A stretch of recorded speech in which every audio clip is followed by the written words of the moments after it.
Ayan mga kapudi, nakapack na po kami at ready na po kami pumunta kay Ka-Farmer. So, sold out yung ating leche plan nung nakaraan, 30 pieces at 20 pieces ng blueberry cheesecake. So, ngayon ay nagdagdag ng 10 sa leche plan. So, 40 pieces ngayon yung order ni Ka-Farmer at nagdagdag ng 5 blueberry cheesecake si Ka-Farmer, kaya naging 25. So nasa freezer pa siya, kukunin po natin kasi hindi po siya pwedeng wala sa freezer. So ito nung pagkagawa ng blueberry ay tinanggal namin sa freezer. Ayan, para lumambig siya. Ayan, meron pa siyang mga moist. Yung blueberry cheesecake naman yung pinalit namin kasi yun po talaga kailangan laging nasa freezer po yun para hindi siya mangasim. So ayan, ilalagay na namin sa tricycle at bibiyahin na po kami kahit kainitan. Ayan. So, supposed to be ang delivery day namin ay Thursday or Friday. Alin po doon. So, ang nangyari po, akala ko po ay Wednesday yung awarding po ni La Doktora. Thursday po pala. So, tapos meron po palang second day ng awarding kaninang umaga. So, kahapon, tas kaninang umaga. Yun naman po may conduct award at saka ano ba yun, yung perfect attendance ng buong taon. So, si Doktora ay conduct award pero hindi siya naka-perfect attendance kasi meron po yata siyang half day. Dahil po nagkakaroon siya ng menstruation yun, nag-half day siya. Dahil sumasakit po yung puso niya, hindi niya kaya. So, ayun, ngayon namin dadalhin. So, nagpahinga lang kami saglit ng 2 oras. Tapos, deliver naman kami ngayon kay Ka-Farmer. Kasi medyo parang nakapondo yung ulan. Yun, natatanaw ko dito. At medyo makulimlim. Sana hindi naman umulan at hindi kami abutan sa daan. At baka kasi gabihin kami. Bala ko sana mga 3 to 4 o'clock. Sabi ni Mr. gagabihin nga kami kagaya nung nakaraang deliver namin nung naka 4 wheels kami. So ngayon siguro abutin kami ng mga 5 o'clock pa uwi. Ayan. At para bukas, hindi na namin sila ma-istorbo sila Ka-Farmer na Saturday kasi busy din naman sila pag Saturday. So, pwede naman din ang Saturday ng umaga hanggat hindi sila nagbukas. Kaya lang yun nga po, ayaw natin maka-istorbo sa kanila. At the same time, para ito po ay mapalamig ng magdamag. Mas masarap po kasi pag malamig. Siyempre po, mawawala yung lamig sa biyahe kahit siya naka-freezer, lalo na yung blueberry cheesecake natin. Pagka ibiniyahin natin yan within 1 hour, kasi 2 hours po yung biyahe namin balikan, minsan 1.5 hour or depende po kasi kung matatraffic pa. So yun, mawawala yung lamig. At kung kakain yung customer ay syempre mas magana at mas masarap kung ang dessert ay malamig po talaga. So ayun, gagayak na po kami. Yan, habang ako yung nagsasalita, nilabas na pala ni Mr. to sa freezer. So ito yung ating mga blueberry cheesecake. Yan, maganda yung medyo mahigpit na ganyan para hindi siya makalug mabuti sa sakyan. Kasi hindi siya rectangle o square, kaya mahirap siyang ilagay sa packaging or kahit sa kahon. So ayan, galing sa freezer yan. Ay, natanggal yung ating kutsara. Yan, no. So let's go na mga kapudi. Biyahe na ulit tayo kay Ka-Farmer and Ka-Bebe. Ayan, kinakarga na po ng Mister. So, naiayos namin dito yung blueberry cheesecake para hindi siya mayugyog. Tara, let's!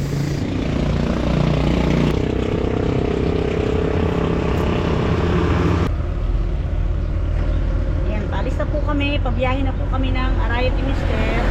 Ayan, makulimlim siya pero mainit. Ayan o, yung pawis ko.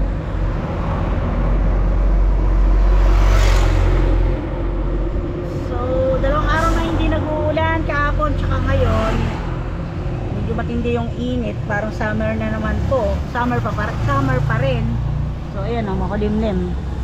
So tamang tama lang para bumiyahe. At tagal ni Mister. Ayan, malapit na po tayo. At ayan, papapansin nyo, dito na po yung bundok Arayat. Daan ko lang yung motor, maingay po kasi. Yan. Pinag-iisipan ko pa po mga kapuli kung i-diretso na namin doon sa kainan ni Ka-Farmer or tatawag pa kami sa bahay. Kasi po kung i-diretso na namin doon sa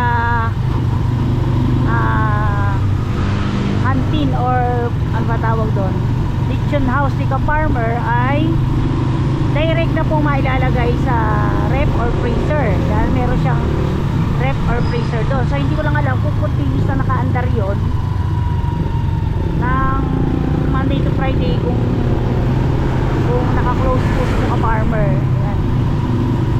Kaya malapit na po tayo. So ayan mga kaputi, yung pumunta kay ka-farmer, eh lang naman po ang palatandaan. Kita nyo, so, pag nakita nyo yung arko ng San Juan Banyo, yan na kayo sa lugar ni ka-farmer.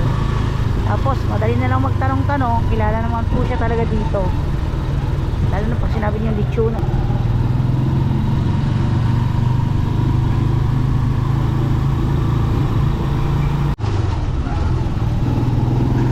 Tapos makikita na naman natin yung unlimited na free water.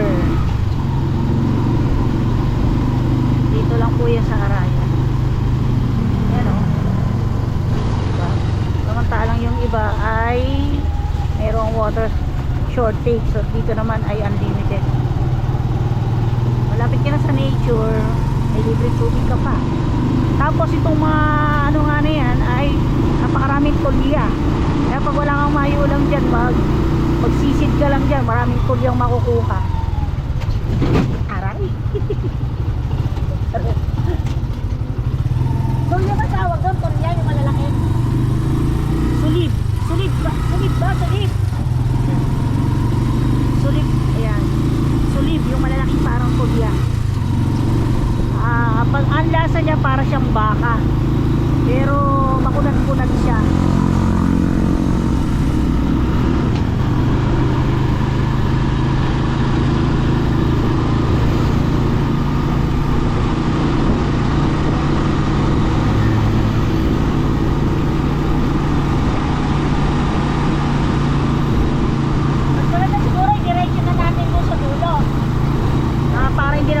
Sila ka-farmer, ha? O, bakit? Bagong gawa, dito yun na yun. Gano'n ba katagal matuyo ang simento? Diba 24 hours lang eh, matigas na yun. Ayaw mo ba matitesting natin yung karsada ni ka-farmer? Kala ko, ang dami na ng aso ni ka-farmer eh. Kambing pa rin nakaabang dun. O, bakit?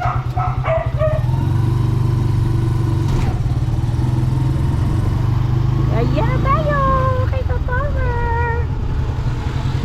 Ano ito mo? Nakaabang pa sa atin yung mga kambing. Ayaw pala si ka-farmer eh. May ginagawa pala. Adi hanggang dito lang tayo. Oo nga. Ano, kala ko gawa na. Farmer! Dala na po namin. Yeah. Kala ko wala sila ka-farmer eh.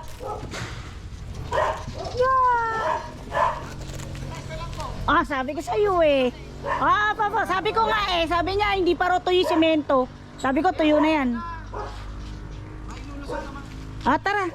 Kasi nga, di po ba ilalagay sa rep, no? Sabi ko, walang dessert bukas. Hindi, darating kami eh. Dalawang araw po yung awarding nila, doktora. Awarding din kanina. Eh, sabi ko, di pa pinagsabay kahapon. Nag-awarding din kanina na hanggang, ano naman, 11. Hindi, doon, pag dating doon sa dulo, gagawin mo, ilalaglag mo ng konti, tapos makakalusot. Okay, sige po. Si Bunini, tara. Sabi ko sa'yo, doon natin didiretso para palamigin na.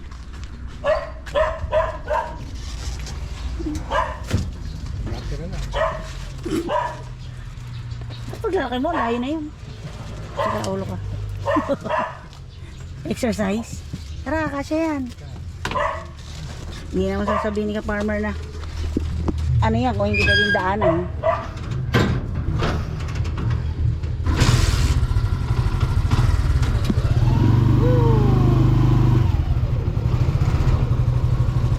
Ayan na sila. Laka bebe. May naman tayo sa daan. Kasya nga. Kasi ano, yung gitna, ginanon. Ayan, ganda ng daan ah.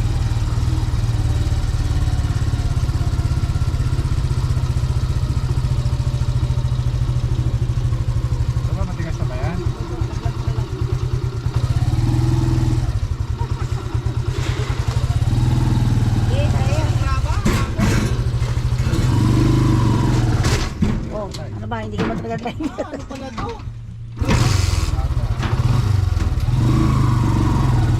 Baba ako. Pabigat. Oh, sayang yung sili ni ka-farmer. Dahil bunga.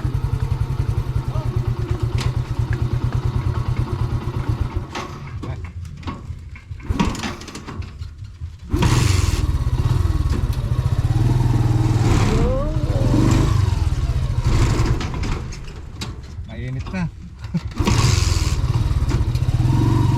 Ganda na ng daan nyo ah.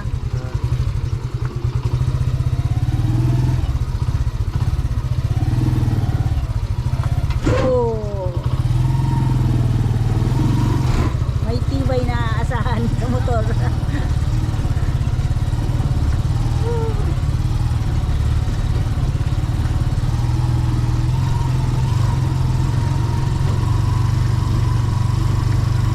Yun, kala ko wala si ka-farmer ngayon, baka ako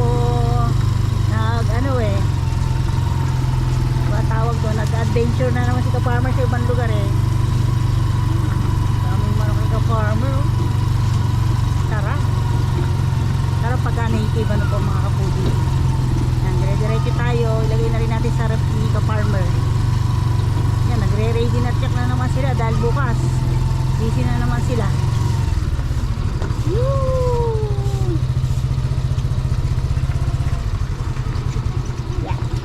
Yeah.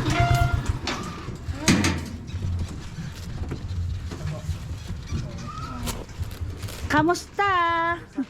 Bukas, ano na naman kayo? Busy na naman kayo bukas. Preparation na po ngayon eh. Oo nga. Arabing, baba na natin sa lamesa. Ikaw na magbuhat ng ano. Kasi may dala akong camera eh. Yung blueberry. Ay, sarado ka ako. Dito nga pala. Kusina pala yun. Pag mo muna yung paa mo, baka magkaputik. Ay, akala ko nandito yung rep nila. Nasa kusina pala, no? Ano na lang natin ito, tanggalin. Para sa susunod, meron tayong lalagyan ulit. Mahirap kasi yung shape ng ating ano. Yun. Tapos may pasupot pa. Kailan yun? Nagpapa...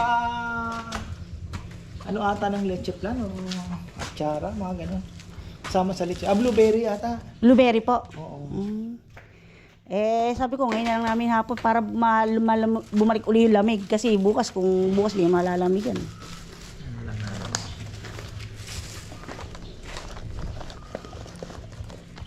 Tatanggal yung dikit nung yung kutsara. Pero may mga kutsara pa rin po yan. May kutsara ba siya? Oo, dinikit ko ng ganyan. Kaya lang common na sa freezer. Natatanggal yung mga kutsara. Naalis yung sa pagkakasaksok. Ay, see. Okay lang. Kunin nyo na ito uli na pure gold kasi para magamit nyo ulit sa susunod. Ay, sa lalagyan po Oo nga. Sayang. May ibang ginawa nila. Nag-take out pa. Gustuhan. Medyo nga lang pricey kasi yung ingredients niya, oo. Ingredients. Kasi sa ibang Mahal to, mahal mo pa po. Yung kailan kumain kami ni Bebe, nag-order ng ganito. Kaliit-liit lang. Sa 250 to 80.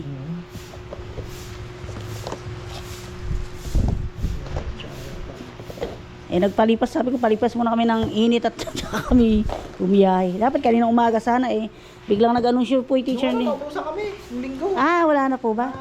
May mga naghahanap pa. Wala na. Balay natin, mapaubos natin ang... Isang dalawang araw lang. Sana. Malay natin, di ba? Opo. Kasi kung may magse-celebrate ng birthday dito. May surprise yung mga boys. Nakakantahan daw. Ayan, kompleto na. Wala na tayong utang kay ka-farmer. Naka-deliver na. So ayan, thank you po ka-farmer. Uwi na kami. Ayan po, bayad na ng... Ilang oras din binabiyahe? 1 hour lang po. Balikan po 2 hours. Ganon din yun. Pag nag-deliver nga ako maghapon pa ako inaabot Pag ako lang yung sa e-bike, doon lang po yung sa Baliwag. Ikot-ikot ka lang doon sa Balangay. Doon kasi layo-layo kasi. Pero marami na rin nag-order, gano'n. Marami rin mga luto-luto po. Yun ang kainaman naman. Galingan. So, hello po. Alam ko sinasabi ko kanina. Nag-deliver po kami. Ayan. Uy, ang ganda naman ng kubo ni ka-farmer. Pang Instagrammable, pang picture. At ilalagay natin yan doon sa viewing area. Ayos. Ay, si Mr.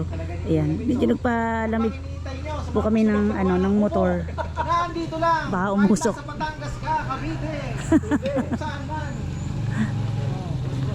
Wala pang down payment. Tapos na. Tapos na. Ganda. Pwede pala yung ganyan, ano? Doon po namin ilalagay. Para pag nagpa-picture sila. Bagay po. At, ayan na, soft drinks. Oh. Ayan na, nagre-ready na sila. Ganda, no? Lalo siguro kung sa gabi yun, no? Lalagyan nila ng mga ilaw, no? Kaya lang nga kasi, ani naman nila ng may ilaw kung wala naman puputa. Yun nga, kung yung sinasabi ni ka-farmer na meron po siyang i-anunsyo, maganda yun pagka kung open ng gabi. Ayan. Ganda kasi ng lugar ni ka-farmer, no? Kasi yung mga puno pa niya, oh. Tingnan mo kung nasa atin yung mga manok na yan, ubos na yan. Diba, no? Hindi masisinop. At ayun na, uuwi na kami. Ayan, uwi na tayo. Napahinga ka na. Ayan, uwi na kami. Magpapaalam muna tayo kay ka-farmer. Ka-farmer! Umiyaw na lang, parang nasa kantor. Kasi inyos lang ako na uwi na kami.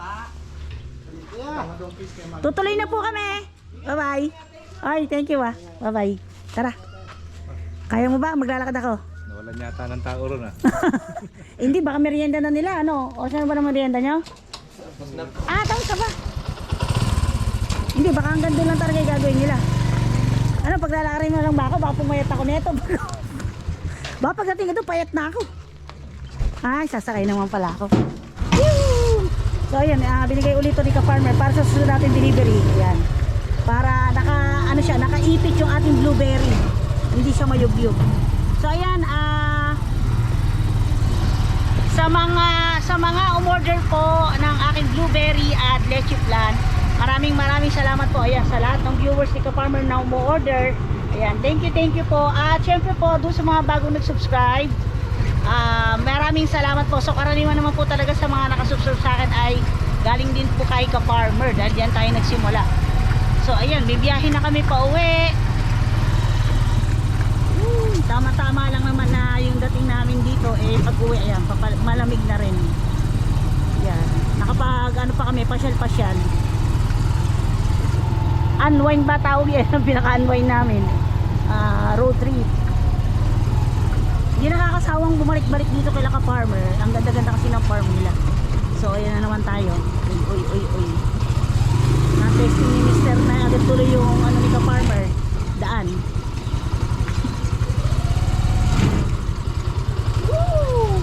Bagla ka? Tulak kita. Yan, tulak tayo. Ay. Parang hindi man ako nahirapan magtulak. Uy, mayroon silang ampalaya. Pwede na pala magtanim ng ampalaya. Kaya lang sa atin may mga bubuyog kasi, di ba? Pampababa ng blood sugar. Dahil lumipat lang pala sila doon. Akala mo wala nang gumagawa. Ito, melon. Melon to Ayan sila ka-bebe. Hala, nasa loob na. Ganun pala pag makikira Ayun, bababay na kami.